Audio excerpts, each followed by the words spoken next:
Hi, this is CA Jyoti Deshwal and I welcome you all again back to my YouTube channel, or welcome if you're coming to this channel for the very first time.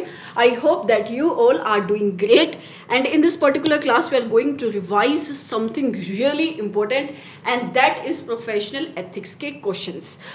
अगर मैं ज़्यादा precise होके बोलूँ, professional ethics में भी जो आपका सबसे ज़्यादा इम्पोर्टेंट शेड्यूल है और उस शेड्यूल का भी जो मोस्ट इम्पोर्टेंट पार्ट है, उस शेड्यूल के उस पार्ट के हम टॉप 50 क्वेश्चंस इस पर्टिकुलर क्लास में डिस्कस करने वाले हैं. मैं बात कर रही हूँ शेड्यूल नंबर 1 के पार्ट नंबर 1 की. टॉप 50 क्वेश्चंस मैंने यहाँ पे निकाले हैं और उन टॉप 50 क्वेश्चंस को हम डिस्कस करेंगे. ये आपके 60 to 70% ऑफ द क्वेश्चंस को कवर करेंगे जो आपके इंस्टीट्यूट ने पूछे हैं बाय द वे ऑफ जो भी आपके पास्ट एग्जामिनेशन के क्वेश्चंस हैं, या फिर by the way of MTPs RTPs, जिस भी वे से इंस्टीट्यूट ने इन क्वेश्चंस को रिलीज किया है.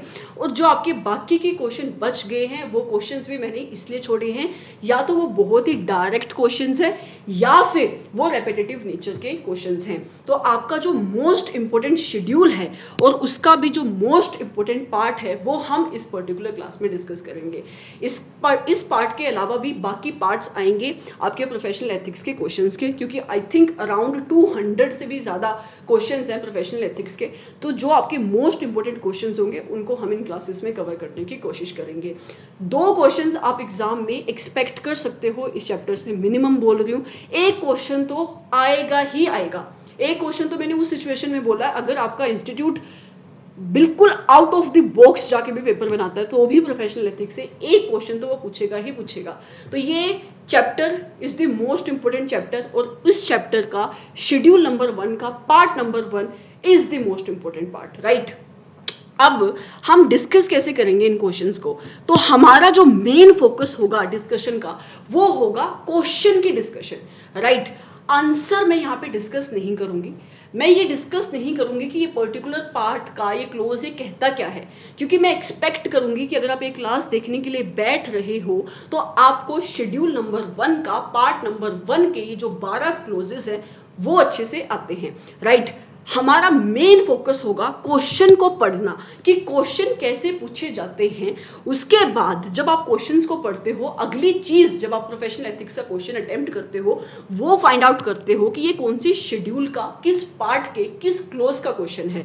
तो यहाँ पे भी हम यही फाइंड आउट करेंगे. ऑल्दो आपको पहले से पता है कि हम शेड्यूल नंबर 1 का पार्ट नंबर 1 कवर कर रहे हैं, लेकिन यहाँ पे हमारा फोकस क्या होगा? क्लोज के ऊपर फोकस करना, राइट. जब आप एक बार अपना शेड्यूल पार्ट और क्लोज फाइंड आउट कर लेते हो उसके बाद आप फाइंड आउट करते हो कि क्या मेरा सीए इन प्रैक्टिस, अगर ये शेड्यूल 1 का क्वेश्चन है, शेड्यूल 1 के पार्ट नंबर 1 का क्वेश्चन है, क्या मेरा सीए इन प्रैक्टिस गिल्टी है या गिल्टी नहीं है. अगर गिल्टी है तो किस वजह से है, और गिल्टी नहीं है तो किस वजह से नहीं है. ये चीज़ हम फाइंड आउट करते हैं. तो यही चीज़ हम यहाँ पे डिस्कस करेंगे. तो मैं प्रोविजन डिस्कस ना करते हुए मैं ये डिस्कस करूँगी कि वो गिल्टी क्यों है, और अगर वो गिल्टी नहीं है तो वो गिल्टी क्यों नहीं है, राइट. तो आपको बहुत ज़्यादा बेनिफिट होगा इस पर्टिकुलर क्लास से. रीजन बीइंग प्रोविजन आपको आती होती है, आपको क्वेश्चन नहीं समझ में आते हैं, तो ये क्लास आपको हेल्प करेगी क्वेश्चंस को समझने में, और आप खुद से कैसे फाइंड आउट करोगे कि किस पर्टिकुलर क्वेश्चन के ऊपर कौन सा क्लोज एप्लीकेबल होता है, या मेरा सीए इन प्रैक्टिस गिल्टी है या नहीं, या इस पर्टिकुलर क्लोज से कैसे क्वेश्चन पूछे जा सकते हैं. फ्लो समझ में आया कि क्लास का फ्लो कैसे चलेगा. I am starting with the first question now, right. पहला क्वेश्चन क्या कहता है? CA Sant is a newly qualified professional with certificate of practice. CA संत अभी अभी सीए बना है और उसके पास क्या है? सर्टिफिकेट ऑफ प्रैक्टिस है. वो गया किसके पास? सीए पंथ के पास, जो है auditor of his father's company Messrs Max Limited, to allow him to have some practical and professional knowledge and experience in his firm before he can set up his own professional practice. वो कहता है उसने अभी तक अपनी practice setup नहीं करी है, अभी अभी वो सीए बना है और उसका जो फादर है, उसके फादर की कंपनी है मैसर्स मैक्स लिमिटेड, उसका जो ऑडिटर है जिसका नाम है सीए पंथ, वो उसके पास पहुंचा है कि मुझे थोड़े दिन काम करने दो, मुझे नॉलेज लेने दो कि कैसे कैसे प्रैक्टिस होती है. तो वो आपके सीए पंथ के पास गया है, राइट. सीए पंथ अलाउड हिम टू सिट. अब ये जो सीए संत है, ना तो आपके सीए पंथ का पार्टनर है, ना इसका एम्प्लॉई है। सीए पंथ ने इसको अलाउ किया है कि तू मेरे ऑफिस में बैठ सकता है, कितने टाइम के लिए, 6 महीने के लिए, और उसने उसको अलॉट कर दिया है एक small chamber with the other office infrastructure facility. In the course of his association with the CA Panth office, he used to provide tax consultancy independently to the client of the firm and also filed few IT and GST returns and represented himself before various tax authority on behalf of the firm, although no document were signed by him. वो कहते हैं कि जब वो काम सीख रहा था उस टाइम पे उसने बहुत सारे काम किए, जैसे कि उसने इनकम टैक्स की रिटर्न भरी, जीएसटी की रिटर्न्स भरी, क्लाइंट की रिप्रेजेंटेशन करी अथॉरिटीज़ के सामने, ऑल दो उसने कभी भी किसी भी क्लाइंट की फाइनेंशियल स्टेटमेंट को साइन नहीं किया। During his association in the CS Panth office he did not get any salary.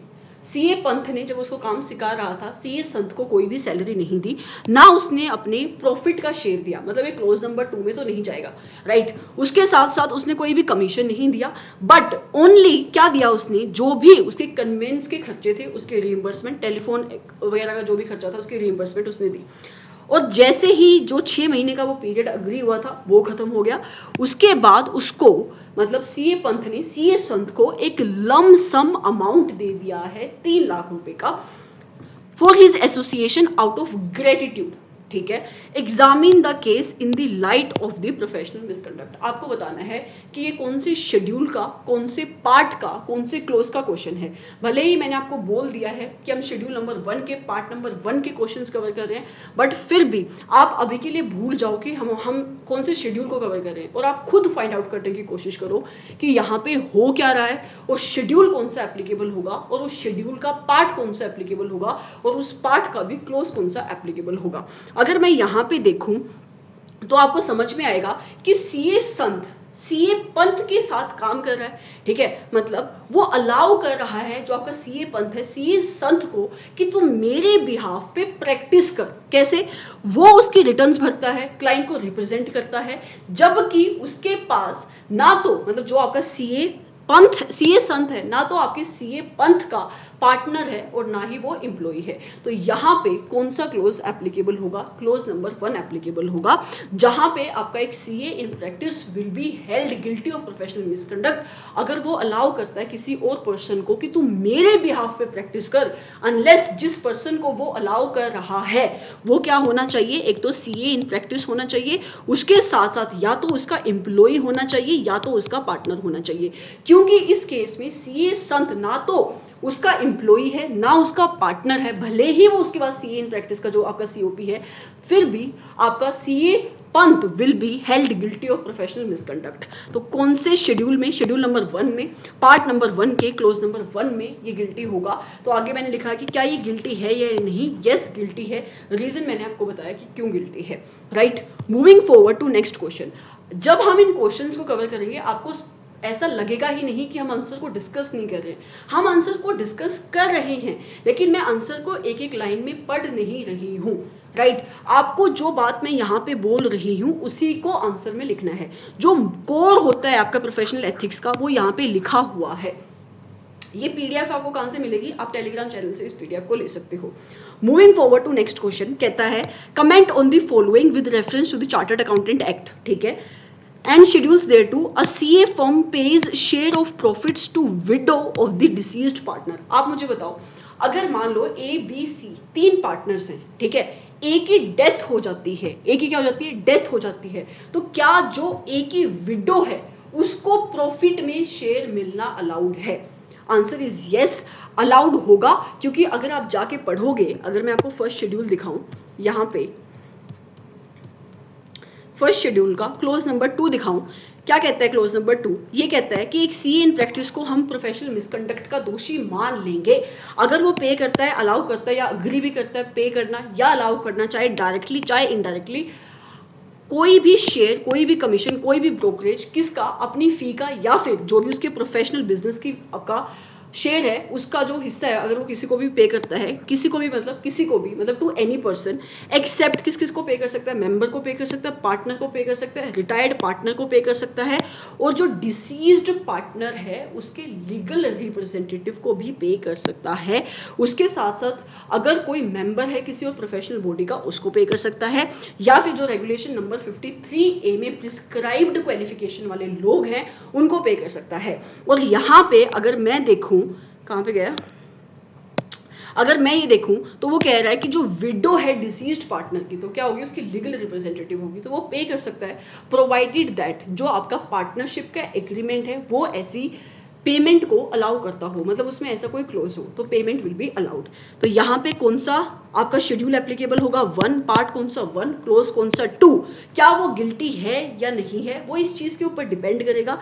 अगर एग्रीमेंट प्रोवाइड करता है ऐसे किसी पेमेंट को कि तुम पे कर सकते हो तो he will not be guilty, otherwise he will be held guilty, right. Moving forward to next question, a CA obtained a loan from finance company, एक सीए ने लोन लिया है किसी फाइनेंस कंपनी से, क्यों लिया है, क्योंकि उसको ऑफिस बिल्डिंग खरीदनी है और वो कह रहा है लोन के ऊपर 6% पर एनम के हिसाब से इंटरेस्ट देगा, ठीक है। उसके साथ साथ कहता है जो भी उसका प्रोफेशनल रिसिप्ट होगी, मतलब जो भी उसने काम किया है प्रोफेशनल, उसको जो भी उसके पैसे मिलेंगे उसका 10% भी वो पे करेगा। तो दिस इज रॉन्ग, मतलब अगर आप अपनी फी के या जो भी आपका प्रोफेशनल बिजनेस है, प्रोफेशनल जो भी आपका वर्क है उसका अगर आप शेयर किसी को भी प्रोवाइड करते हो, मैंने भी आपको क्लोज नंबर 2 पढ़ाया, तो आप गिल्टी कहाँ पे होते हैं, क्लोज नंबर 2 पे। तो यहाँ पे आपका सीए इन प्रैक्टिस गिल्टी कहाँ पे होगा, क्लोज नंबर 2 पे। क्या वो गिल्टी होगा, यस वो गिल्टी होगा। रीजन क्या है मैंने आपको अभी बताया। आप आंसर लिखोगे कैसे, जैसे आप शुरू करोगे तो सबसे पहले लिखोगे एज पर, कौन सा शेड्यूल, कौन सा पार्ट और कौन सा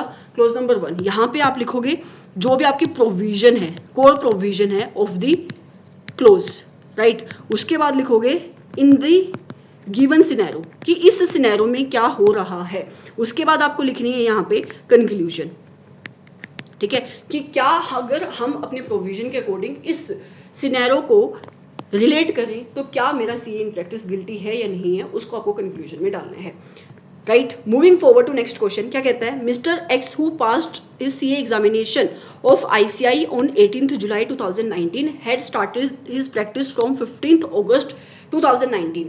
एक सीए की एग्जामिनेशन पास करी है किसी बच्चे ने, किस डेट को, 18 जुलाई को, और 15 अगस्त को उसने प्रैक्टिस करना शुरू कर दिया।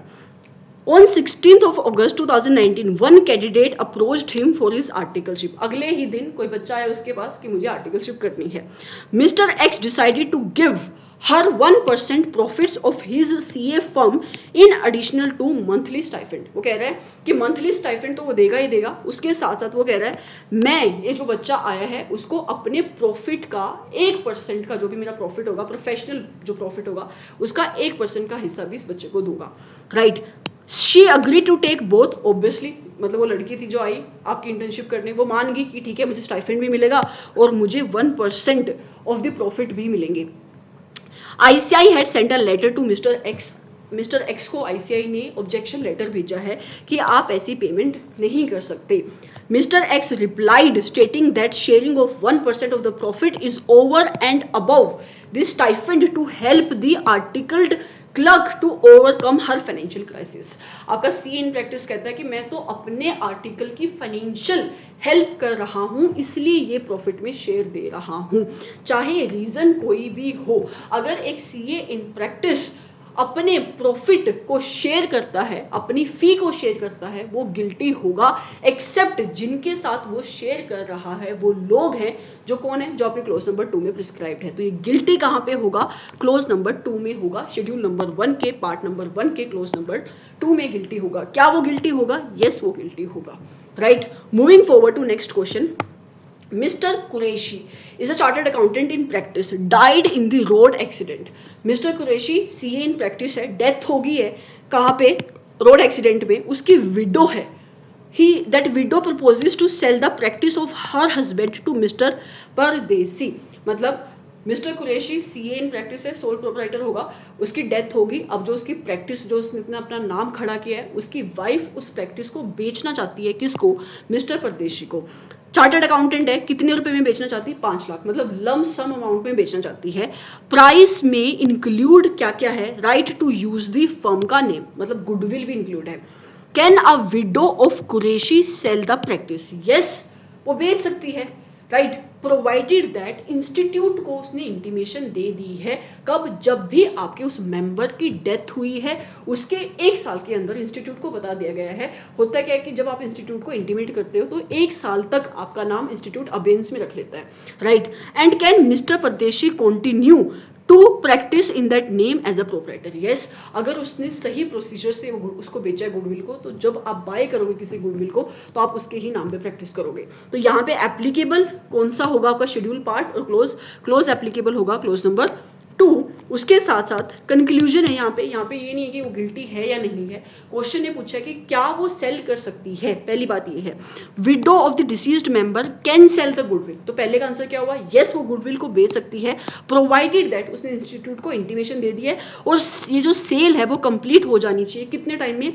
1 year from the death of the member, and अपने इंस्टीट्यूट की परमिशन ऑब्टेन कर ली है। दूसरा क्वेश्चन था, क्या वो प्रैक्टिस कर सकता है? इसका आंसर भी यस है कि यस, वो प्रैक्टिस कर सकता है आपके उस जो भी आपका डेड पार्टनर है उसके नाम पे, डेड आपका सीए है उसके नाम पे। Moving forward to next question. तो यहाँ से आपको एक और चीज़ सीखने को ये मिली कि ज़रूरी नहीं है कि हर क्वेश्चन आपसे यही पूछे कि गिल्टी है या गिल्टी नहीं है। आपको क्वेश्चन की रिक्वायरमेंट को समझना भी उतना ही इम्पोर्टेंट है।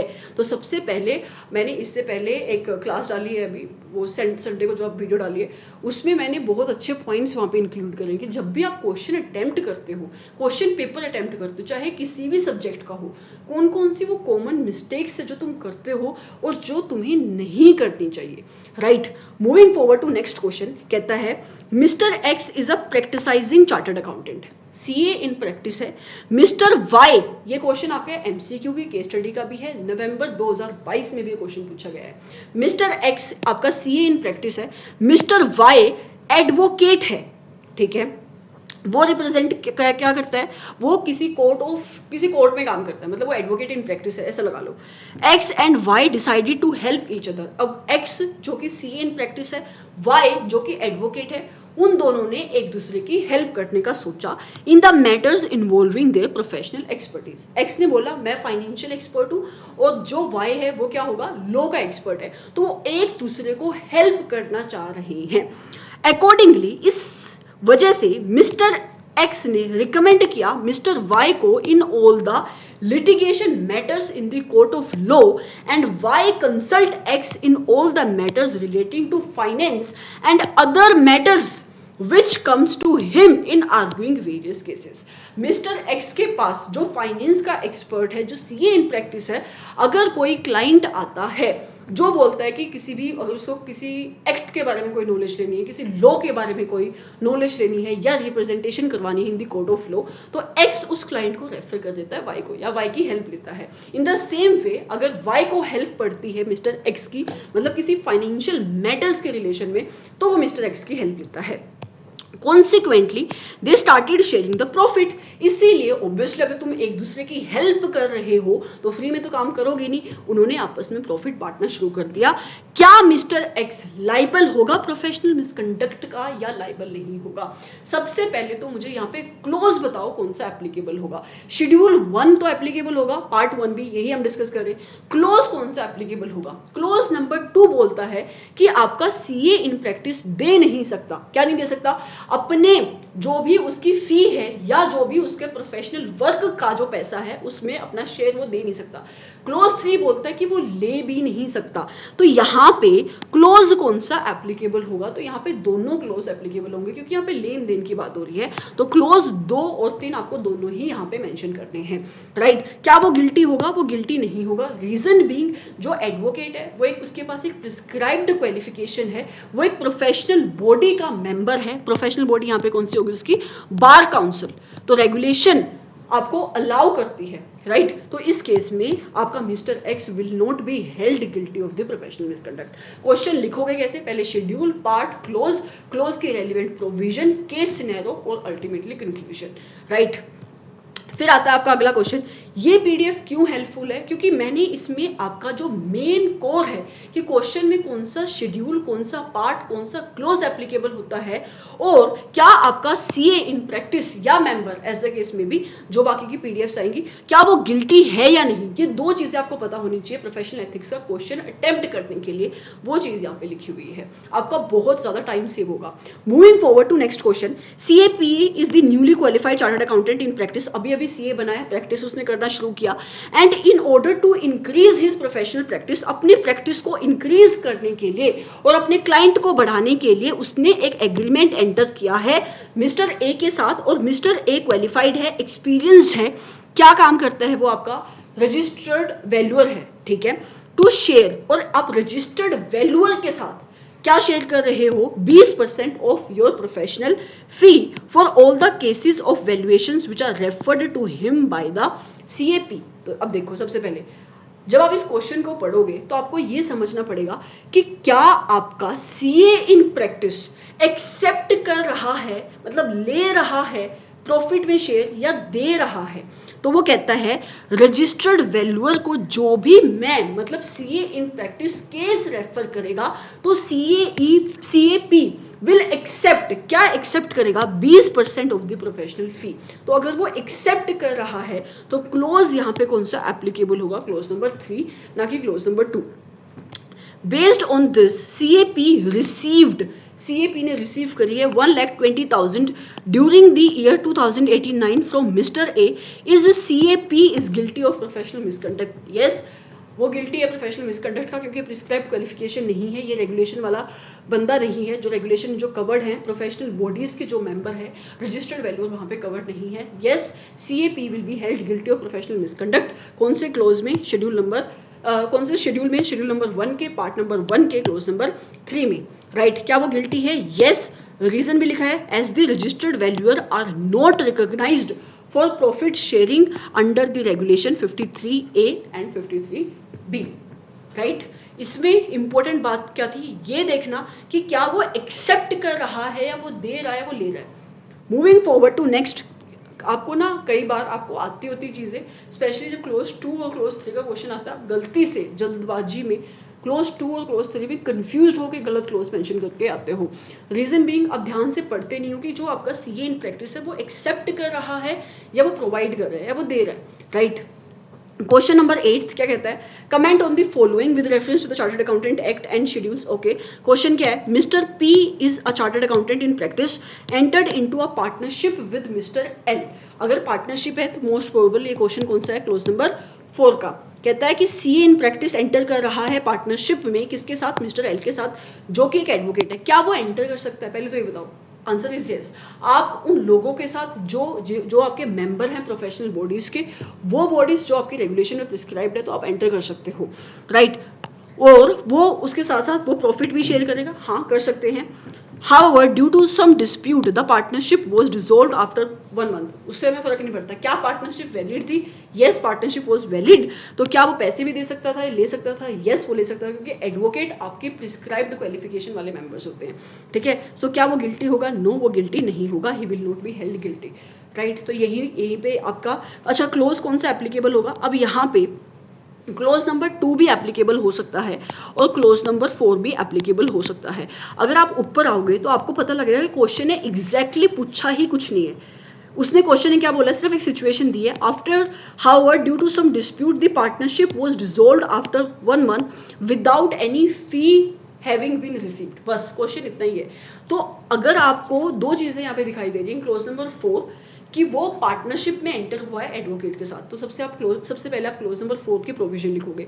उसके बाद आपको दिखाई दे रहा है कि वो प्रॉफिट भी शेयर कर रहा है। तो अगर आप एक सीए इन प्रैक्टिस अपने प्रॉफिट का हिस्सा देता है या अग्री करता है देने को किसी भी मेंबर किसी भी पर्सन को, a member of any professional body, तो क्या वो अलाउड है? हाँ, वो अलाउड है। तो आप दोनों ही क्लोज यहाँ पे मेंशन करोगे, क्लोज नंबर 4 भी और क्लोज नंबर 2 भी। So this is how your answer will go. क्या वो गिल्टी है? नहीं, वो गिल्टी नहीं है। Moving forward to next question, Can a practicing chartered accountant be held guilty of professional misconduct under the following circumstance? बताओ कौन सा circumstance है? Z is a chartered accountant wrote several letters to government department. Z एक CA in practice है, government department, मान लो GST की कोई department है, उसने बहुत सारे लेटर लिख दिए हैं pointing out seniority of his firm, बता रहा कि मेरी फर्म कितने टाइम से चल रही है, कितनी सीनियर फर्म है. उसने अपनी लाइफ का स्केच भी भेज दिया कि देखो मैंने इस दिन में सीए बना, मैंने इस दिन मेरे को ये मिला, इस दिन मेरे को ये क्लाइंट मिला, मतलब अपनी पूरी लाइफ की हिस्ट्री उसने भेज दी.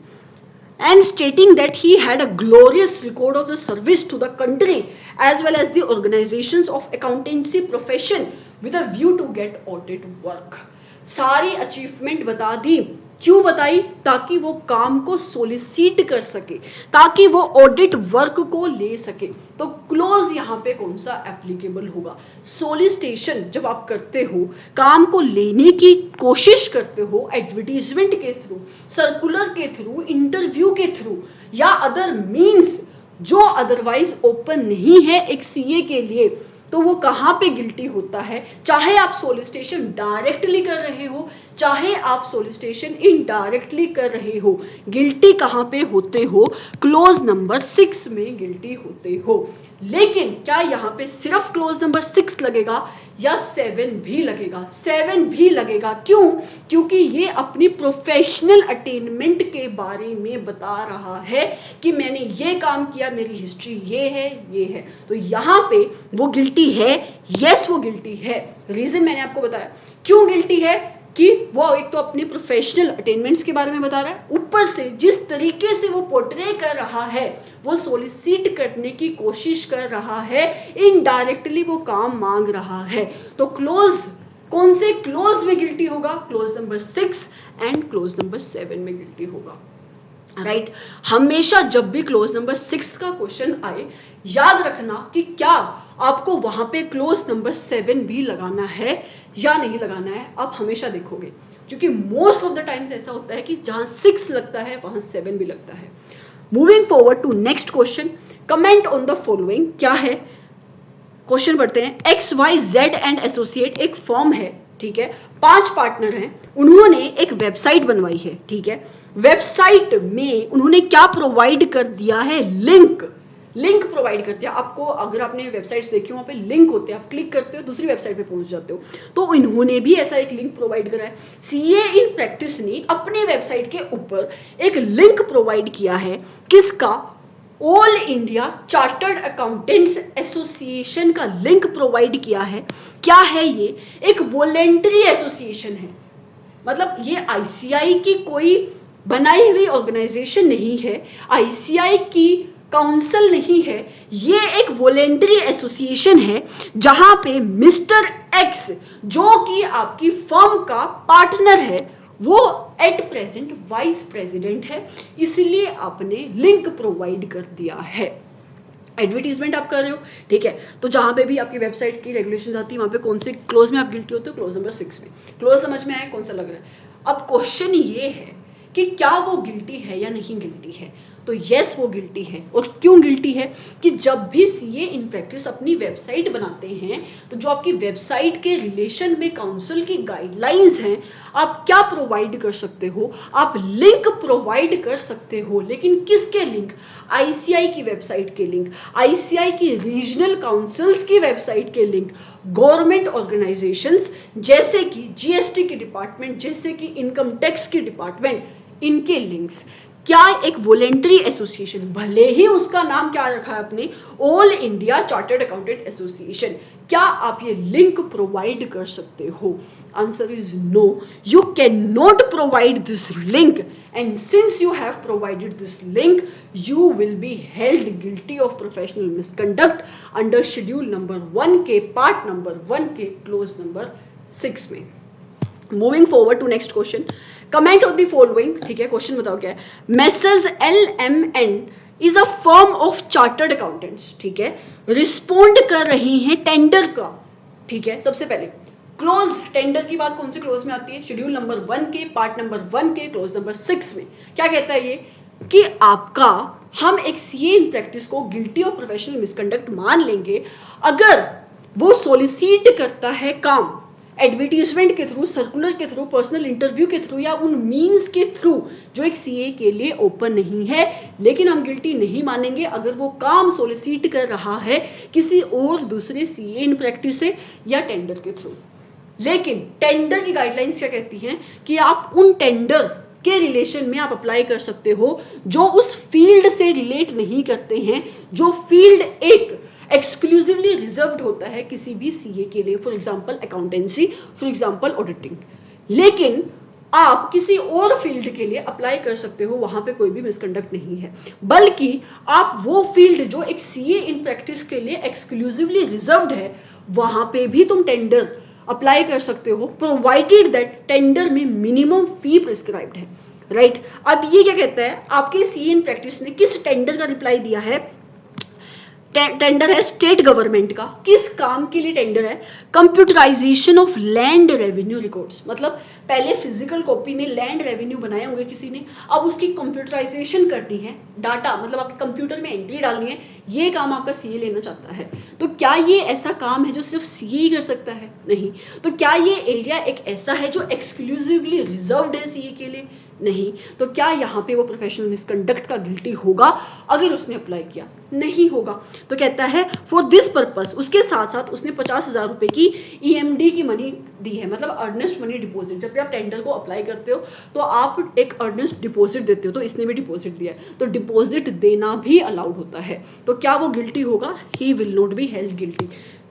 रीजन क्या है मैंने आपको अभी बताया। कौन सा शेड्यूल यहाँ पे एप्लीकेबल होगा? Schedule 1 part 1 clause number 6. Moving forward to next question. Okay, Mr. Brilliant is a chartered accountant in practice. Brilliant is a CA in practice. उसने अपनी वेबसाइट बनवाई, अट्रैक्टिव फॉर्मेट में बनवाई, highlighted the content in blue colour. Website की guidelines कोई भी colour use करो, कोई दिक्कत नहीं है, ठीक है। He also circulated the information content in the website through email. गलती क्या कर दी भाई ने? गलती ये कर दी कि जो उसकी वेबसाइट की इंफॉर्मेशन थी ईमेल के थ्रू पब्लिक को भेज दी, public at large about his expertise. However, due to the shortage of time, he could not intimate the website address to the institute. वो कहता टाइम कम था, इसलिए ये इंस्टीट्यूट को नहीं बता पाया कि देखो मैंने वेबसाइट बनाई है, मेरी वेबसाइट का ये एड्रेस है। क्लोज कौन सा लगेगा पहले बताओ? क्लोज लगेगा 6, राइट। ये समझ में आया? शेड्यूल लगेगा 1, पार्ट लगेगा 1, क्लोज लगेगा 6। अब क्वेश्चन ये है कि क्या ये गिल्टी है? क्या ये गिल्टी है?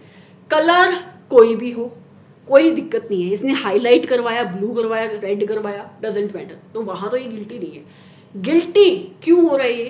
क्योंकि इसने ईमेल के थ्रू पब्लिक को बता दिया देखो मेरी ये वेबसाइट है, और जो भी उसकी वेबसाइट पे डिटेल थी, मतलब आप पुल टेक्नोलॉजी पे यहाँ पे काम कर रहे हो, पुल नहीं सॉरी पुश टेक्नोलॉजी पे आप काम कर रहे हो, ठीक है। पब्लिक को आप ईमेल भेज रहे हो, उसको बता रहे हो कि देखो ये मेरे क्लाइंट है, ये पार्टनर है, क्या ये अलाउड है? नहीं अलाउड है, राइट। उसके साथ साथ जो दूसरी चीज़ मेंशन करी है कि वो इंस्टीट्यूट को इंटीमेट नहीं कर पाया। काउंसिल कहीं नहीं कहती कि अगर आप वेबसाइट बनाओ तो इंस्टीट्यूट को इंटीमेट करो। तो रीज़न क्या है इसके गिल्टी होने का?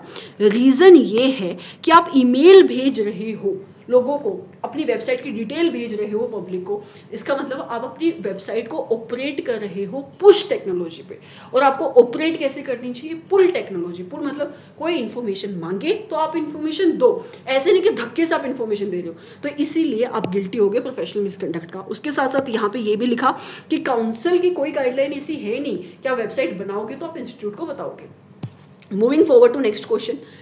CAS एंड CAM 2 पार्टनर्स हैं, ठीक है। फर्म का नाम है SM and company. Being very pious, बहुत ही भक्ति वाला इंसान है, CAS ने एक रिलीजियस सेरेमनी ऑर्गेनाइज करी है अपने घर पे, for which he has instructed his printing agent to add his designation chartered accountant with his name in the invitation card. जो इन्विटेशन कार्ड उसने बनवाया, उसने अपने प्रिंटिंग एजेंट को बोला उसके ऊपर लिख दे मेरा नाम और लिख दे चार्टर्ड अकाउंटेंट, और उसको भेज दे। किसको भेज दे? मेरे सारे रिलेटिव्स को, उसके क्लोज फ्रेंड्स को, उसके क्लाइंट्स को। उसके रिलेटिव्स को भेज रहे हो, ठीक है। क्लोज फ्रेंड को भेज रहे हो, ठीक है। उसके क्लाइंट्स को भेज रहे हो, ठीक है। ये बोथ दी पार्टनर्स के क्लाइंट को भेज दिया, बोथ दी पार्टनर्स के रिलेटिव्स को भेज दिया, बोथ दी पार्टनर्स के क्लोज फ्रेंड्स को भेज दिया, इसलिए वो प्रोफेशनल मिसकंडक्ट का गिल्टी हो गया। ठीक है, तो क्लोज कौन सा लगेगा यहाँ पे 6, शेड्यूल नंबर 1 के पार्ट नंबर 1 के क्लोज नंबर 6 में आप गिल्टी हो गए। रीजन ये है, काउंसिल की गाइडलाइन अलाउ करती है ऐसा इनविटेशन देना, लेकिन आप मतलब कंसर्न्ड पार्टनर सिर्फ अपने रिलेटिव्स को, क्लोज फ्रेंड्स को और क्लाइंट्स को भेज सकता है, अपने पार्टनर के भी रिलेटिव क्लोज फ्रेंड्स को तो you can not send it, right. So therefore your partner will be held guilty of professional misconduct. आगे comment on the following, question क्या है, a special notice has been issued for a resolution at the 6th AGM of F Limited providing expressly that CAS shall not be reappointed as an auditor of the company. Section number 140 subsection 4 of the Companies Act 2013 एक retiring auditor को एक right देता है। क्या right देता है? Right of representation, जहां पे आपके मेंबर्स ऑफ द कंपनी एक स्पेशल नोटिस के थ्रू ये प्रोवाइड करते हैं कि जो हमारा रिटायरिंग ऑडिटर है वो दोबारा से रीअपॉइंट नहीं होना चाहिए। उस केस में आपके ऑडिटर को एक राइट मिलता है कि वो रिप्रेजेंटेशन कर सकता है। ठीक है, एक लेटर लिख सकता है कंपनी को कि इस लेटर को सर्कुलेट करो मेरे मेंबर्स को। अनलेस अगर वो कंपनी को वो लेटर लेट मिला है तो उस केस में उसको एक और राइट मिलता है कि वो खड़ा होकर अपनी बात बोल सकता है, लेकिन उसका ये राइट फॉरफिट हो जाता है अगर वो इस राइट को मिसयूज करता है। ट्राइब्यूनल इस राइट को फॉरफिट कर सकती है। ठीक है, अगर वो नीडलेस पब्लिसिटी करने की कोशिश करता है, और अगर वो नीडलेस पब्लिसिटी करने की कोशिश करता है तो यहाँ पे क्लोज नंबर 6 में गिल्टी होता है। क्वेश्चन कहता है कि उसके मेंबर्स ने स्पेशल नोटिस पास करा, अब उसके पास एक राइट आ गया रिप्रेजेंटेशन करने का, इस वजह से कॉन्सिक्वेंटली CAS ने सबमिट करी है एक representation in writing to the company as provided under section 140 का सबसेक्शन नंबर 4 जो मैंने आपको अभी अभी बताया। ठीक है, in the representation CAS incorporated his independent working, उसने अपना बताया कि देखो मैंने जब भी काम किया इंडिपेंडेंट होकर काम किया, मैं हमेशा थ्रू आउट दी ऑडिट जब भी मेरा टर्म्स था आपके साथ, जितने भी टाइम के साथ मैं इस कंपनी के साथ था मैंने प्रोफेशनल रह के काम किया। उसके साथ साथ उसने ये भी बताया देखो मैं विलिंग हूँ रीअपॉइंटमेंट के लिए। ठीक है, तो यहाँ पे सबसे पहले बताओ शेड्यूल कौन सा होगा, पार्ट कौन सा होगा, क्लोज नंबर 6 होगा यहाँ पे। ठीक है, क्या वो गिल्टी है? वो गिल्टी नहीं है। रीजन बीइंग, क्या उसने कोई नीडलेस पब्लिसिटी करी? नहीं। क्या उसने अपने राइट का मिसयूज किया? नहीं। तो नहीं किया तो वो गिल्टी नहीं है। Moving forward to next question, जो मैंने आपको बोला आपको वही सारी चीज यहाँ पे लिखनी है। Comment on the following with reference to the chartered accountant act 1949। Okay, CAN in practice has started project consultancy work as a part of his practice and to advance the same. देखो CAN practice काम कर रहा है, practice कर रहा है, वो taxation का काम करता था, GST का काम करता है, अब कह रहा है मैं प्रोजेक्ट कंसल्टेंसी का काम भी करूंगा। इस वजह से अपने काम को एडवांस लेवल पे लेके जाने के लिए, अपने काम को बड़ा करने के लिए उसने ईमेल भेज दिए बाकी CAs को, कंट्री के CAs को, और उनको इन्फॉर्म किया है कि देखो ये मैं सर्विस दे रहा हूँ। वो उन लोगों से क्या करना चाहता है, बेसिकली काम सिक्योर करना चाहता है। तो क्या ये आपका सोलिसिटेशन में आएगा या नहीं आएगा?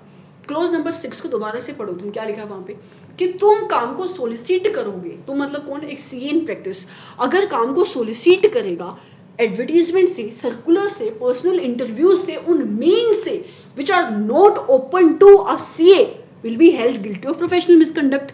लेकिन तुम इस काम को मांग सकते हो किससे? अपने भाई से, किससे? दूसरे CA से, CAN प्रैक्टिस से। सो क्या तुम उस केस में गिल्टी होगे? नहीं होगे। तो इस केस में अगर ये मांग रहा है काम, मेल भेज रहा है बाकी CAs को, तो ये उसी की जो आपकी बिरादरी है उसी के लोग हैं, तो he will not be held guilty of professional misconduct.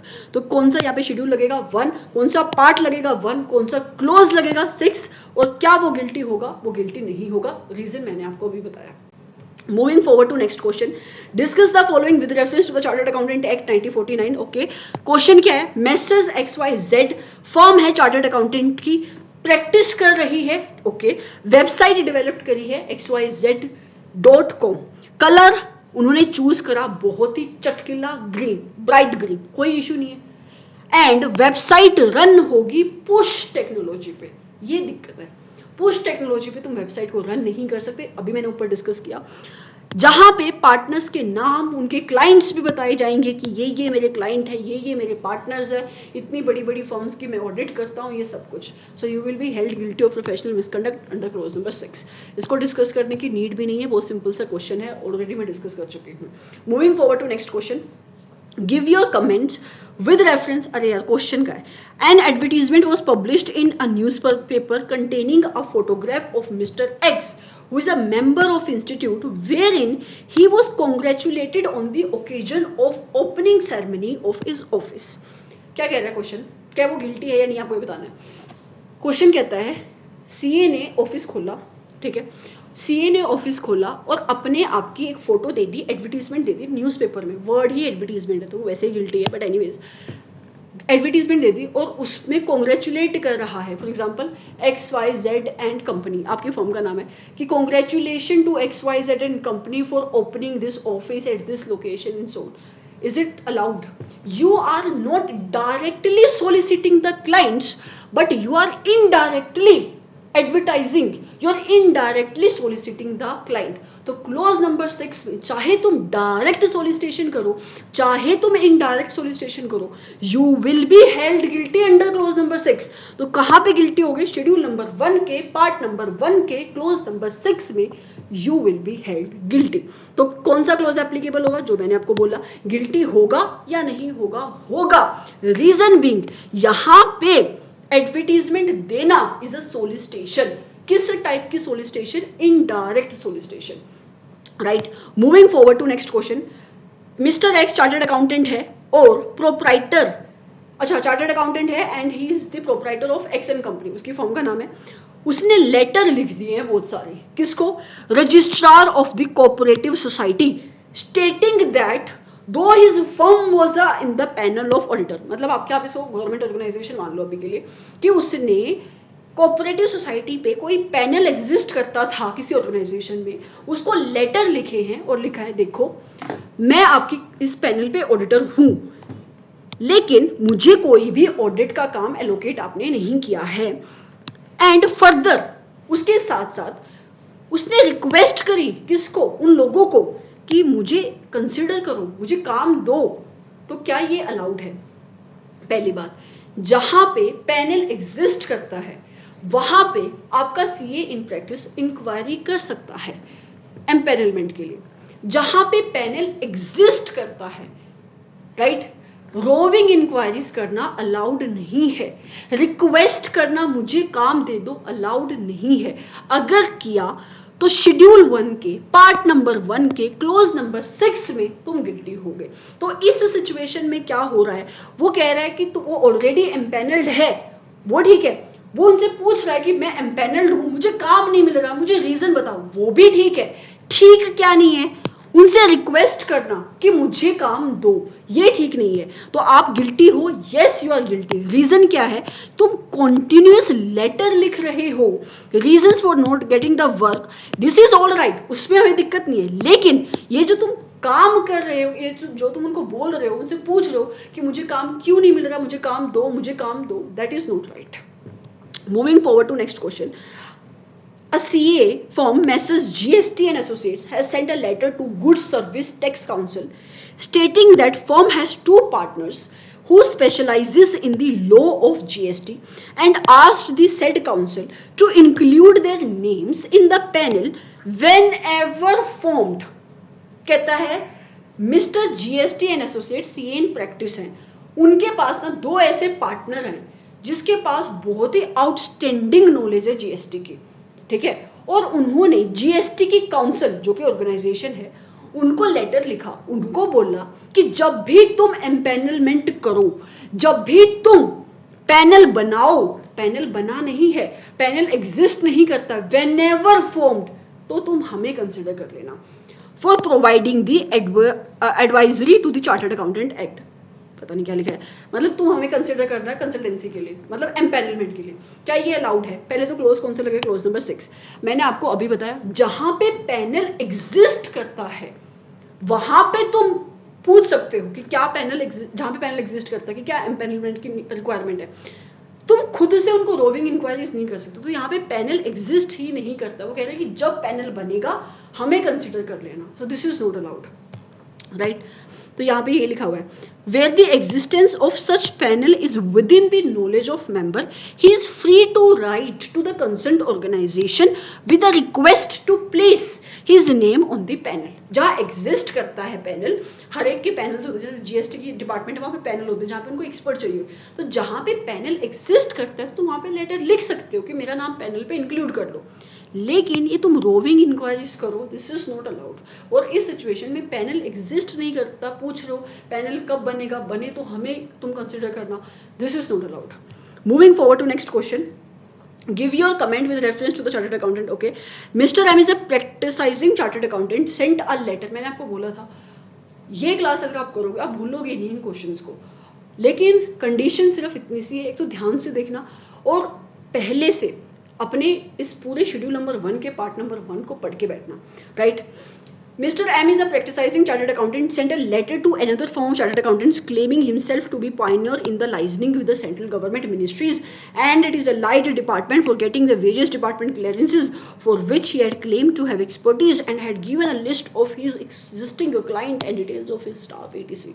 उसने ना मिस्टर एम एक प्रैक्टिसाइजिंग चार्टर्ड अकाउंटेंट है, उसने दूसरी फर्म को, सीए की फर्म को लेटर लिखा, अपनी बढ़ाई करी, मेरे पास ये जो मिनिस्ट्री है उसके साथ मेरा कनेक्शन है ना, मैं इतने टाइम से काम कर रहा हूँ, ये सब कुछ, so that he can get the licence, right. So he is trying to solicit the work, he is trying to do what, he is trying to solicit the work, तो he will be held guilty under clause number 6.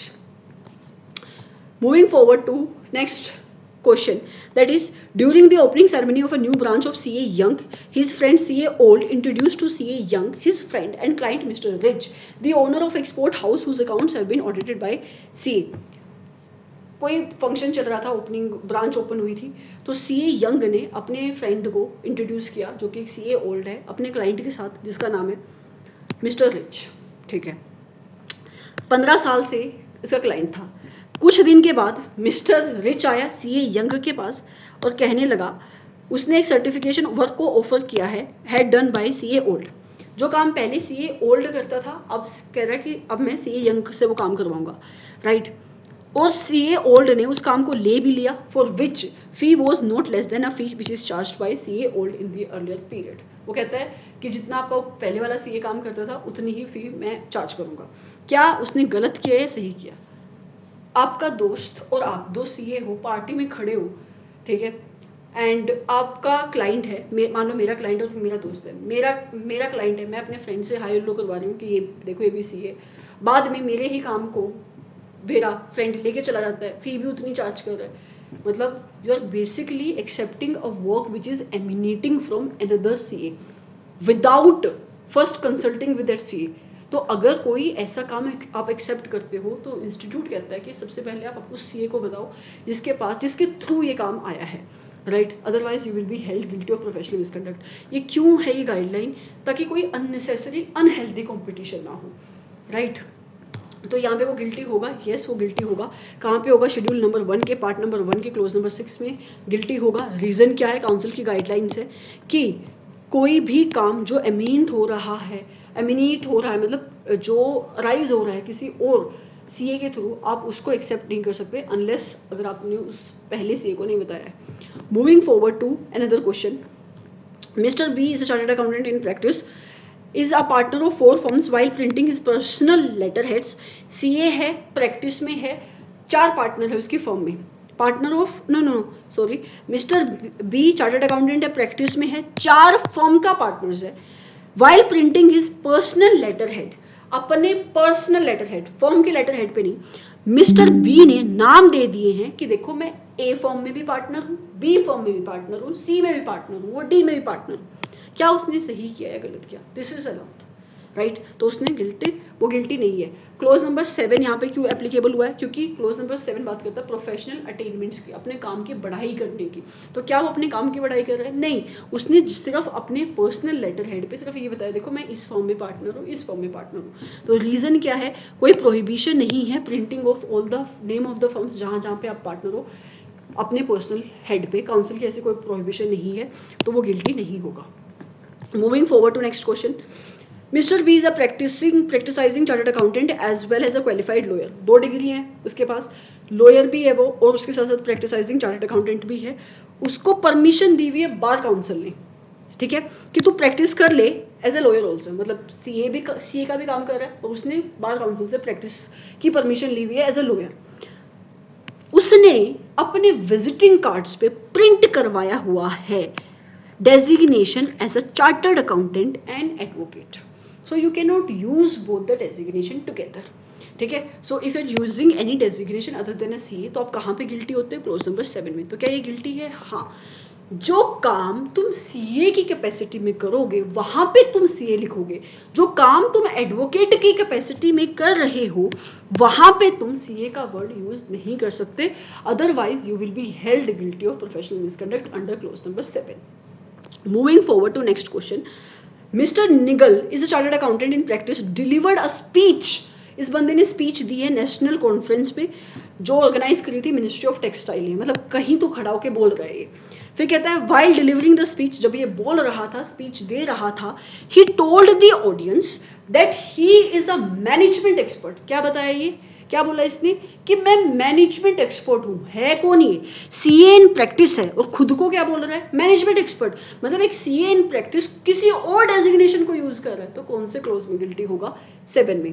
कहता है उसके साथ साथ यहीं पे नहीं रुका, उसने बोला कि देखो मेरी फर्म तो टैक्सेशन का काम भी करती है, ऑडिट का काम भी करती है और बहुत ही रीजनेबल रेट में काम करती है, right. He also requested the audience, request भी करी, आओ मेरी फर्म को अप्रोच करो। तो कौन से क्लोज में गिल्टी होगा? He will be held guilty under 2 clauses, 6 and 7। 7 में क्यों? 7 में क्यों? क्योंकि कोई और डेजिग्नेशन आप यूज करो। 6 में क्यों? क्योंकि आप सोलिसिट करने की सोलिसिट करने की कोशिश कर रहे हो क्लाइंट को, अपनी फॉर्म की पढ़ाई करो, वहां भी आप 7 में जाओगे, राइट। और उसके साथ साथ तुम बोल रहे हो आओ मेरी फॉर्म को विजिट करो, तो मतलब ये बातें तुम क्यों बोल रहे हो? ताकि तुम क्लाइंट सोलिसिट कर सको। तो इसलिए तुम गिल्टी कहाँ पे होगे? क्लोज नंबर 6 और 7 पे, और रीजन मैंने आपको बताया अभी, right. Moving forward to next question, comment with respect to, अरे यार क्वेश्चन क्या है? Mister SP is a chartered accountant that obtains registration as a category for merchant banker under the SEBI rules and regulation and act as a advisory to capital issue of MP Company Limited। अच्छा, question क्या कहता है? Mister SP chartered accountant है, उसने category 4 merchant banker का certificate of registration लिया है, मतलब ये लगा लो उसने एज अ मर्चेंट बैंकर काम करने की परमिशन ली है सेबी से, ठीक है। और उसने बोला कि मैं as a capital as an advisor to issue काम करूंगा। He designated himself under the caption merchant banker in the client offer document and advisor to issue in his own letter heads, visiting card and professional document. उसने जो prospectus issue किया आपके client ने, जब वो अपना ऑफर लेकर आया, आईपीओ एफपीओ लेकर आया, उस प्रोस्पेक्टस के अंदर, उस ऑफर डॉक्यूमेंट के अंदर खुद को क्या बोला? मैं मर्चेंट बैंकर हूं। ठीक है, तुमने बोला हमें पता तुम्हारे पास परमिशन है, लेकिन जो उसके ऑफिस के लेटर हेड्स थे, विजिटिंग कार्ड्स थे, प्रोफेशनल डॉक्यूमेंट्स थे, वहां पे भी उसने मर्चेंट बैंकर यूज कर दिया। Using a designation other than a CA, you will be held guilty under clause number 7, right. तो क्या वो गिल्टी है? यस, क्लोज नंबर 7 में वो गिल्टी है। मैंने आपको रीजन बताया। एडवाइजर टू एनी इशू तुम प्रोस्पेक्टस में डाल रहे हो, कोई दिक्कत नहीं है, ये अपने ऑफिस की स्टेशनरी पे, लेटर हेड्स पे, प्रोफेशनल डॉक्यूमेंट्स पे तुम मर्चेंट बैंकर यूज नहीं कर सकते। Moving forward to next question, a chartered accountant in practice empanelled as insolvency professional has mentioned the same on the visiting cards, letterheads and other communication also। अब ये कहता है कि ऊपर उसने क्या लिखा? मर्चेंट बैंकर, अब क्या लिख रहा है? इंसॉल्वेंसी प्रोफेशनल, लेकिन फिर भी वो गिल्टी नहीं होगा। क्यों नहीं होगा वो गिल्टी? रीजन बीइंग काउंसिल ने परमिशन दी हुई है कि जहां पे तुम इंसॉल्वेंसी प्रोफेशनल हो वहां पे तुम इंसॉल्वेंसी प्रोफेशनल का वर्ड यूज कर सकते हो, तो he will not be held guilty, क्योंकि ये सेंट्रल गवर्नमेंट की प्रिस्क्राइब्ड क्वालिफिकेशन है। Okay, moving forward to next question, R is a practicing chartered accountant, is a director in X Limited, which is a public company. The prospectus of X Limited mention the name of the Mr. R as a director. तुम्हारा R director है और जो तुम्हारी company जब अपना prospectus लेकर आती है उसमें उसका नाम मेंशन करती है एज अ डायरेक्टर. कोई दिक्कत नहीं, बन सकता है डायरेक्टर. ठीक है. क्या नहीं बन सकता? MD नहीं बन सकता. क्या नहीं बन सकता? WTD नहीं बन सकता. डायरेक्टर बन सकता है.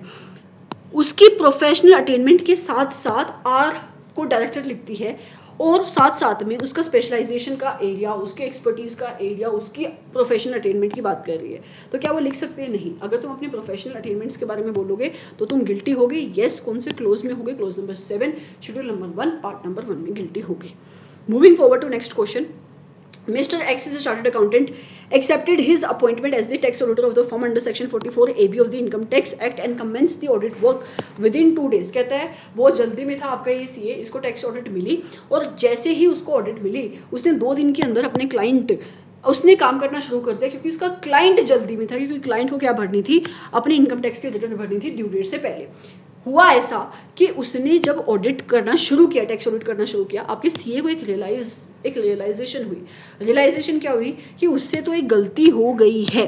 क्या गलती होगी? कि उसने टैक्स ऑडिट का काम एक्सेप्ट कर लिया without communicating with the previous auditor. अपनी गलती को ठीक करने के लिए उसने फटाफट क्या किया?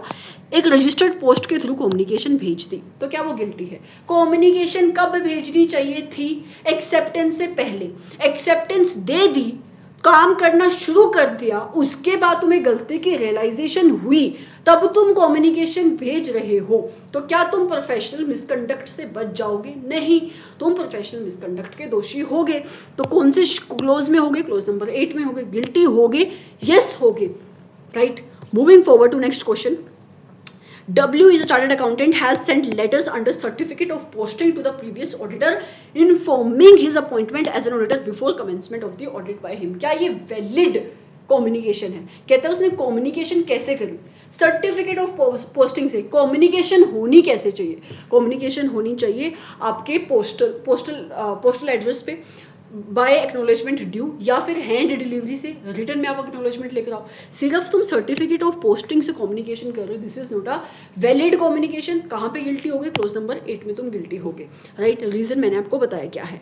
क्वेश्चन नंबर 30 क्या कहता है? CAT प्रैक्टिस में है, अपॉइंट किया गया है उसको as the internal auditor. Internal audit किसकी करेगा? वो स्टॉक ब्रोकर की करेगा जो BSE के ऊपर लिस्टेड है. ठीक है. लेकिन उसने इंटीमेट नहीं किया अपने अपॉइंटमेंट के बारे में. उसने प्रीवियस कम्युनिकेशन नहीं करी. किसके साथ? स्टैट्यूटरी ऑडिटर के साथ.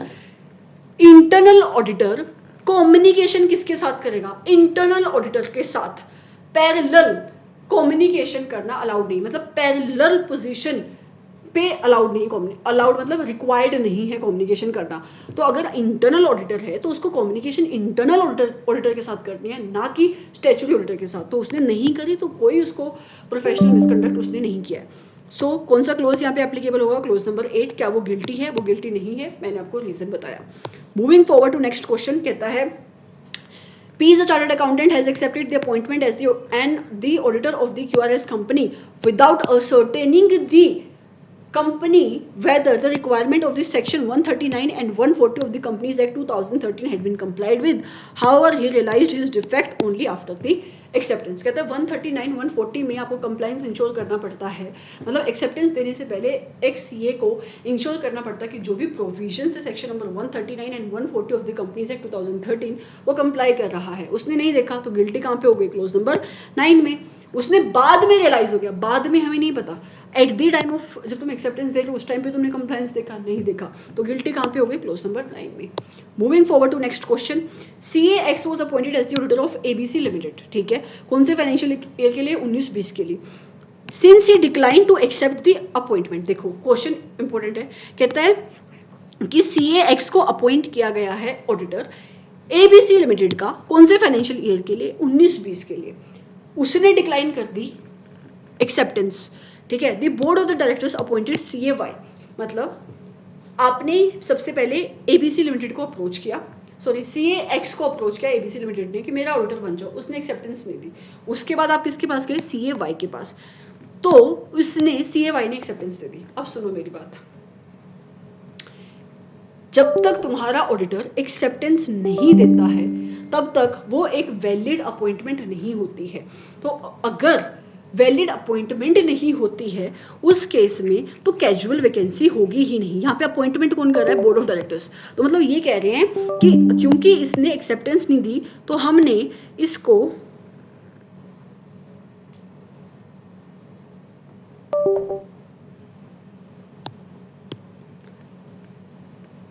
तो I am not sure if my give me 2 minutes।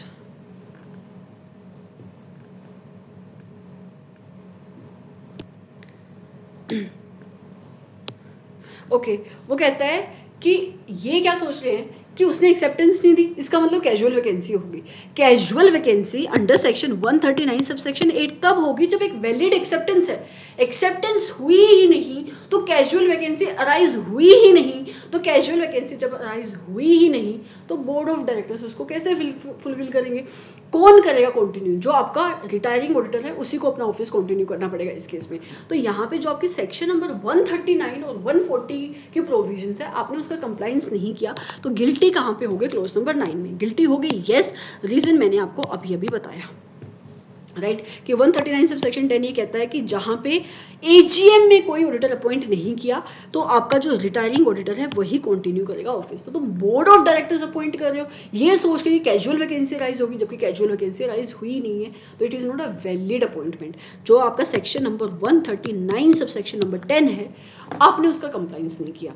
आगे कहता है CAD is a chartered accountant prepared a project report for one of his client to obtain a bank finance of rupees 50 lakh for a commercial bank.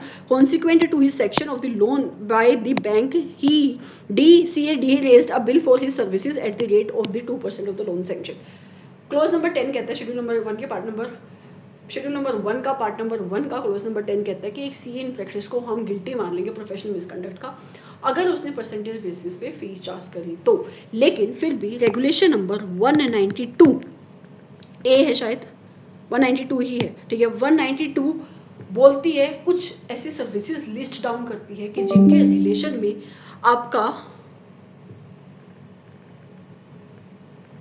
I am not sure ये कौन सी window connect करने की बात कर रहे हैं। पता लगे मैं रिकॉर्डिंग कर रही हूँ और बीच में कहीं बंद हो गया कुछ। हाँ, रेगुलेशन नंबर 192 कहती है कुछ ऐसी सर्विसेज हैं जो आपका ऑडिटर जिनके रिलेशन में परसेंटेज बेसिस पे फी चार्ज कर सकता है।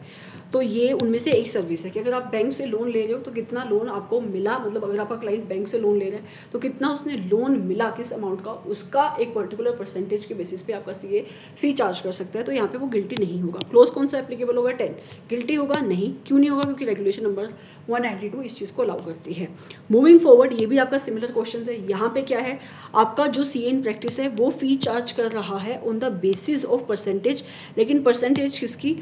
उसने डेट रिकवरी सर्विसेज दी है, जितना डेट रिकवर कर रहा है उसका एक पर्टिकुलर परसेंटेज के बेसिस पे वो फीस चार्ज कर रहा है। ये भी अलाउड है अंडर रेगुलेशन नंबर 192। तो यहाँ पे भी वो गिल्टी नहीं होगा। क्लोज कौन सा एप्लीकेबल होगा? 10। क्या वो गिल्टी होगा? वो गिल्टी नहीं होगा, राइट। क्वेश्चन नंबर 35 क्या कहता है कि आपका जो CA है इन प्रैक्टिस वो एज ए लिक्विडेटर काम कर रहा है, ठीक है। और लिक्विडेटर जब वो काम कर रहा है वो फी कैसे चार्ज कर रहा है कि जितनी भी वो एसेट रियलाइज करेगी, जिस भी कंपनी को वो लिक्विडेशन की सर्विस दे रहा है उसका एक पर्टिकुलर परसेंटेज। अगेन ये सर्विस भी आपकी 192 में कवर्ड है तो यहाँ पे भी वो गिल्टी नहीं होगा। तो क्लोज कौन सा एप्लीकेबल है? 10। और क्या वो गिल्टी होगा? नहीं, क्योंकि ये अलाउड है। रेगुलेशन नंबर 192 इसको अलाउ करती है। Moving forward to next question कहता है mister Z started his practice as chartered accountant in 2013। 2013 में इसने प्रैक्टिस शुरू करी थी। ड्यूरिंग दी 2019 उसको ऑफर मिला है for the post of chief accountant of a software development company as a full time employee. CA in practice है, कहीं और जॉब करना चाहता है, मतलब किसी बिजनेस प्रोफेशन में एंगेज होना चाहता है। सैलरी मिलेगी इसको 60,000 सॉरी सैलरी मिलेगी इसको 60,000 पर मंथ की।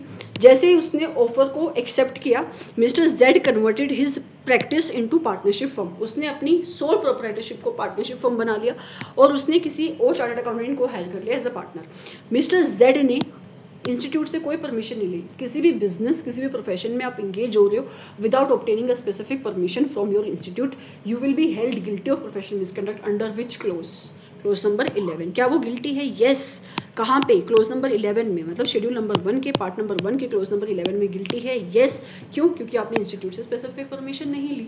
आगे कहता है चार्टर्ड अकाउंटेंट इन प्रैक्टिस ने अपॉइंटमेंट को एक्सेप्ट करा है एज द मैनेजिंग डायरेक्टर। आप डायरेक्टर बन सकते हो, आपको एमडी बनना है, डब्ल्यूटीटी बनना है, तो आपको इंस्टीट्यूट से स्पेसिफिक परमिशन लेनी पड़ेगी। अगर नहीं ली तो कहाँ पे गिल्टी हो गए? Close number 11। तो आपने नहीं ली तो आप कहाँ पे गिल्टी हो गए? क्लोज नंबर 11 में गिल्टी हो गए। यस। क्यों? क्योंकि आपको इंस्टीट्यूट से स्पेसिफिक परमिशन लेनी चाहिए थी।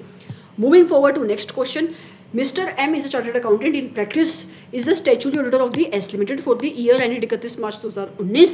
In January 2019, he was appointed as the directors in S Limited. Question सुना, अच्छा क्वेश्चन है। क्या कहते हैं? मिस्टर एम चार्टर्ड अकाउंटेंट है, प्रैक्टिस में है, वो एस लिमिटेड का स्टैच्यूटरी ऑडिटर है। उसने he was appointed H limited मतलब जो एस लिमिटेड की होल्डिंग कंपनी है उसके अंदर डायरेक्टरशिप को एक्सेप्ट करा है, तो क्या वो गिल्टी होगा? राइट? क्या वो गिल्टी होगा? क्लोज नंबर अगर आप 11 पढ़ो तो आप डायरेक्टर बन सकते हो, लेकिन आप कहाँ पे डायरेक्टर बनना अलाउड नहीं है। देखो मैं आपको पढ़ा देती हूँ।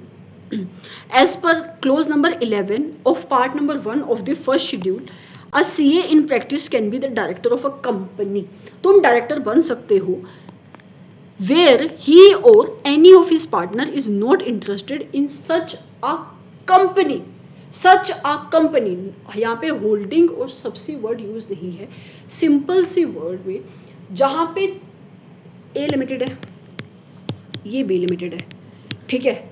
ए लिमिटेड में तुम ऑडिटर हो या तुम्हारा पार्टनर ऑडिटर है, ए लिमिटेड में तुम या तुम्हारा पार्टनर ऑडिटर है, तो तुम इस ए लिमिटेड के डायरेक्टर नहीं बन सकते।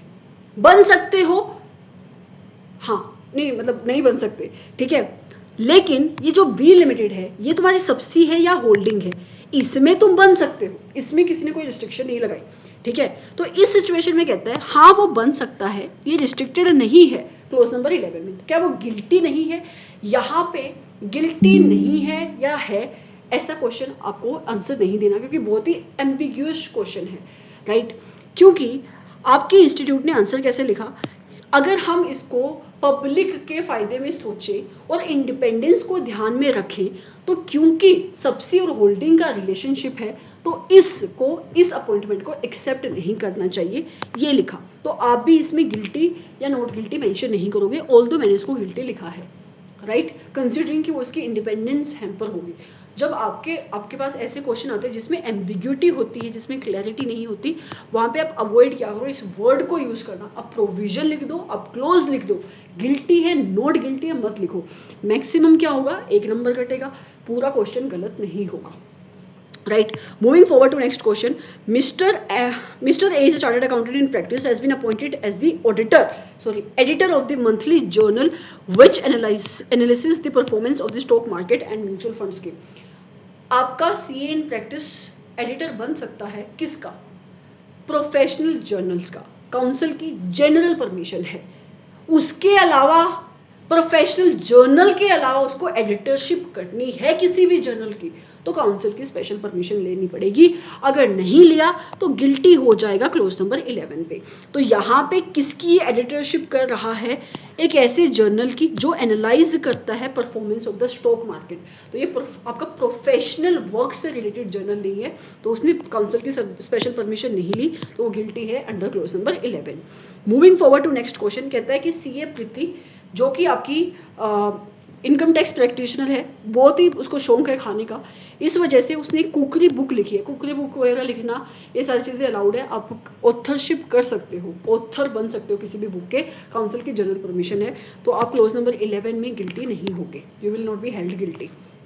Moving forward to next question, कहता है CAZ is a leading income tax practitioner and consultant for derivative products. जो आपका CAZ है इनकम टैक्स की प्रैक्टिस करता है, उसके साथ साथ डेरिवेटिव प्रोडक्ट में वो डील करता है। मुंबई में रहता है, ABC कमोडिटी स्टॉक एक्सचेंज के पास, ठीक है।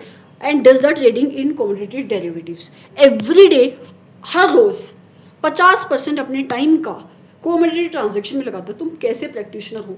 मैक्सिमम मतलब 50% टाइम तुम कहीं और लगा रहे हो। क्या वो प्रोफेशनल मिसकंडक्ट है? यस भाई, तुम बिजनेस प्रोफेशन में इंगेज कर रहे हो, जिसके लिए तुमने काउंसिल से परमिशन नहीं ली है, ये काम करने की काउंसिल ने तुम्हें जनरल परमिशन नहीं दी है, तो तुम कहाँ पे कवर्ड हो गए? क्लोज नंबर 11 में you will be held guilty, right. Moving forward to question number 42। A chartered accountant having the COP entered into the partnership with the persons who are not the member of the institute। सबसे पहले एक CA ने, जिसके पास COP है, partnership करी है उन लोगों के साथ जो इंस्टीट्यूट के मेंबर नहीं है। तो अगर इंस्टीट्यूट के मेंबर नहीं है तो ये कहाँ पे गिल्टी हुआ? क्लोज नंबर 4 में गिल्टी हुआ, ठीक है। और ऊपर से बिजनेस भी वो कैरी ऑन करेगा, तो मतलब काउंसिल से तुम बिना परमिशन लिए क्या कर रहे हो? बिजनेस में एंटर कर रहे हो। Share of the chartered accountant in profit and losses was 20% और 25%, और तुम्हें पैसा कितना मिलेगा? 25%। He was to take part in the business as was entitled to represent the firm before government authorities. कहता है कि तुम बिजनेस में काम करोगे, जब भी कोई गवर्नमेंट का मैटर आएगा तुम ही रिप्रेजेंटेशन दोगे। He was operating the bank account. Bank account भी तुम मतलब प्रैक्टिकली बिजनेस के जो कोर फंक्शन है तुम कर रहे हो, मतलब तुम बिजनेस कर रहे हो, जबकि तुम्हारे पास COP है, तो आप नहीं कर सकते अनलेस आपके पास काउंसिल की स्पेसिफिक परमिशन है। पार्टनरशिप में तुम एंटर कर रहे हो उन लोगों के साथ जो CA नहीं है, जिनके पास प्रिस्क्राइब्ड क्वालिफिकेशन है। तो 2 क्लोज लगे यहाँ पे, क्लोज नंबर 4 और क्लोज नंबर 11। क्या तुम गिल्टी हो गए? यस, रीजन मैंने आपको अभी भी बताया। Moving forward to next question, कहता है CA Raghu is a practising in the field of income tax over a period of 12 साल। पिछले 12 साल से वो इनकम टैक्स के फील्ड में काम कर रहा है, बहुत ही एक्सपीरियंस हो गया है। सैम जो कि उसका स्टूडेंट है, वो बहुत ज़्यादा इंप्रेस्ड हुआ उसके नॉलेज से। उसने अपने सर को अप्रोच किया कि देखो मुझे इनकम टैक्स के कुछ सब्जेक्ट पढ़ा दो, आपके पास बहुत टाइम बचता है। उसने आपका जो CA इन प्रैक्टिस है, उसने प्राइवेट ट्यूटरशिप देने के लिए हाँ बोल दी, लेकिन उसने क्लाइंट से कोई मतलब आपकी काउंसिल से कोई भी स्पेसिफिक परमिशन नहीं ली। तो क्या वो गिल्टी होगा? Answer is no. Private tutorship के लिए आपकी काउंसिल ने जनरल परमिशन दी हुई है, प्रोवाइडेड दैट मैक्सिमम आप कितने घंटे पढ़ा सकते हो एक वीक में? 25 आवर्स, राइट। तो क्लोज कौन सा एप्लीकेबल होगा? 11। क्या वो गिल्टी होगा? नहीं होगा, क्योंकि आपकी काउंसिल ने यहाँ पे जनरल परमिशन दी है, लेकिन कंडीशन यही है एक हफ्ते में मैक्सिमम कितना पढ़ा सकते हो? 25 घंटे, ठीक है। फिर कहते हैं CA स्मार्ट एक प्रैक्टिसाइजिंग चार्टर्ड अकाउंटेंट है, यूरोप टूर पे जाना चाहता है, 15 जब भी जाना चाहता है यार, 15/9 से 25/9 तक। On 18/9 a message was received from one of his client requested for a stock certificate. जिस टाइम पे वो यूरोप का टूर मार रहा था, उस टाइम पे उसके क्लाइंट ने उसको मैसेज किया कि मुझे एक स्टॉक सर्टिफिकेट बना के दे दो, बहुत अर्जेंट है, मुझे बैंक को देना है। अर्जेंसी थी, तो CA स्मार्ट ने बोला कि अब आने का वेट तो मैं नहीं कर सकता कि कब मैं यूरोप से वापस आऊँगा। अपने असिस्टेंट को बोल दिया कि जो चार्टर्ड अकाउंटेंट नहीं है कि तू साइन कर दे और इशू कर दे ये स्टॉक सर्टिफिकेट। एक CA इन प्रैक्टिस को deem to be guilty of professional misconduct मान लिया जाएगा अंडर क्लोज नंबर 12, अगर वो अलाउ करता है किसी और बंदे को जो CA इन प्रैक्टिस नहीं है और जो उसका पार्टनर नहीं है, right, to sign the financial statements. मतलब रूटीन डॉक्यूमेंट तुम साइन कर सकते हो, उसके अलावा नहीं। तो इस केस में ये जो स्टॉक सर्टिफिकेट है वो आपके रूटीन डॉक्यूमेंट के डेफिनेशन में नहीं आता है। ये सर्टिफिकेट है जो आपको बैंक को प्रोवाइड करना है, तो इसको आपका असिस्टेंट नहीं साइन कर सकता, नहीं बना के दे सकता। अगर ऐसा किया तो गिल्टी हो गई, येस हो गई। कहाँ पे हो गई? क्लोज नंबर 12 में हो गई। Moving forward to next question, mister A is a practising chartered accountant, proprietorship firm चलाता है वो। 3 महीने के लिए अब्रॉड गया, उसने अपनी अथॉरिटी किसको डेलीगेट कर दी? वाई चार्टर्ड अकाउंटेंट को, जो कि इसका एम्प्लॉई है, पार्टनर नहीं है, एम्प्लॉई है। For taking care of the routine matters. देखो रूटीन मैटर्स तुम दे रहे हो, हमें कोई दिक्कत नहीं है। During the absence mister Y ने ये काम करती है। कौन कौन से? नंबर 1, उसने ऑडिट क्वेरीज जो इशू करी क्लाइंट से, he issued the audit queries to client which were raise during the course of audit, ठीक है। तो ऑडिट क्वेरीज इशू कर रहे हो क्लाइंट को, उसके ऊपर अगर तुम अपने साइन करो दैट इज अलाउड, इसमें कोई दिक्कत नहीं, क्योंकि रूटीन वर्क है।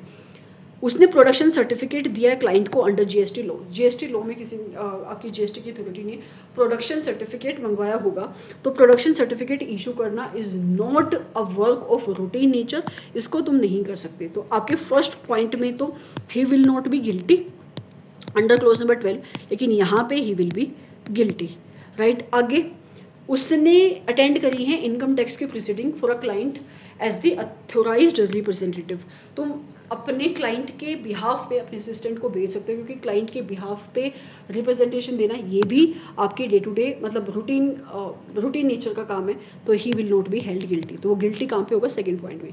तो पहले वो कर सकता है, फर्स्ट पॉइंट में कोई मिसकंडक्ट नहीं है, सेकंड पॉइंट में मिसकंडक्ट है, और यहाँ पे भी कोई मिसकंडक्ट नहीं है।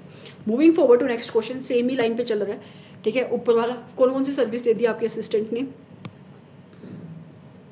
असिस्टेंट ने नहीं, यहाँ पे भी आपके एम्प्लॉय ने सर्विस दी है। कौन कौन सी?